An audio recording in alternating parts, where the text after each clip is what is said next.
Hello everyone. We're going to do a few videos aimed at younger members of the audience, perhaps those in year 11 or in the sixth form at school, or undergrads who are thinking of a career in banking or in the financial market sector. And we've got 3 videos today on just what banks are all about. So this video is entitled, What Does a Bank Do? So what is a bank?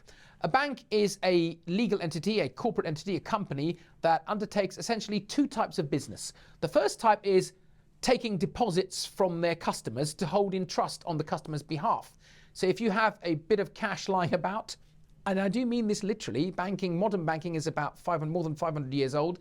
So if you've got a bit of cash lying about that you don't immediately need, or you just want to keep it in a safe place rather than under your mattress, you can deposit it at the bank and the bank will hold it in trust for you until you want it back.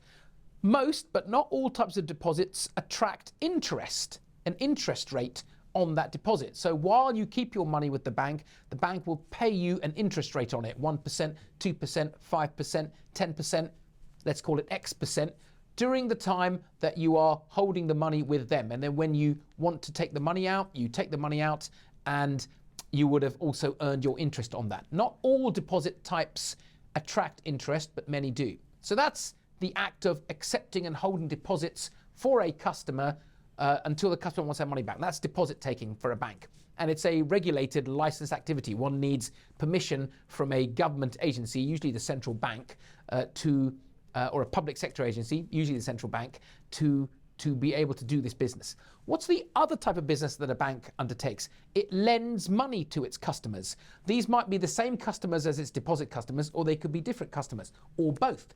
So a customer, an individual, a corporate entity, a government agency, an overseas entity, they require money for their own purposes. Say you're an individual, you want to borrow money to set up a business, or you want to borrow money to go on a holiday, probably a less wise use of borrowed funds, or you want to borrow money to buy a house. So you will go to the bank and you will apply for a loan, or you might need a short-term loan to cover you because of cash flow problems, say an overdraft facility.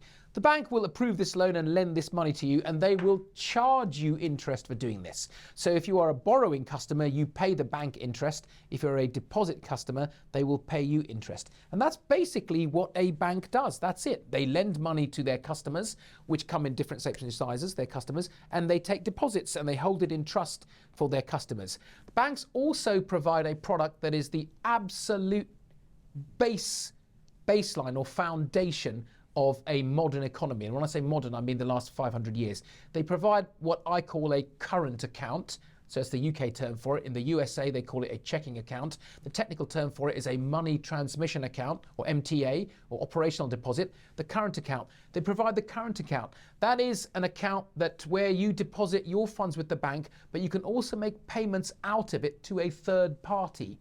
So in the old days, you might write a check. Today, you might have an app on your smartphone that will enable you to make payments. So you can use that when you purchase goods and services, and the money comes out of your account, the current account which has your deposit in it, and it goes straight to your counterparty, the person you're buying goods and services from. It goes to their bank account, the current account. A simple product, but absolutely vital for modern commerce to take place. If banks hadn't provided a current account in the last few hundred years, the global economy would be much, much smaller than it is today. So that is probably the most important deposit product at any account, at any bank. And that's the one deposit account that doesn't necessarily attract interest. Some banks pay interest on customers' current accounts, some banks don't. So that's what banks do. They lend money to their customers, either very short term, say it could be a credit card, or it could be an overdraft, or it could be long term. It could be a 25-year loan, a mortgage loan to enable someone to buy their house, where the mortgage customer has put up the house itself as security for the loan.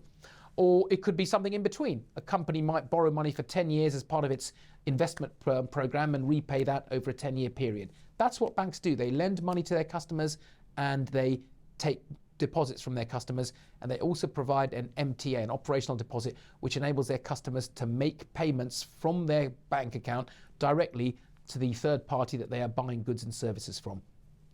Okay, that's it for this one. I'll see you in the next one. Thank you. Bye-bye.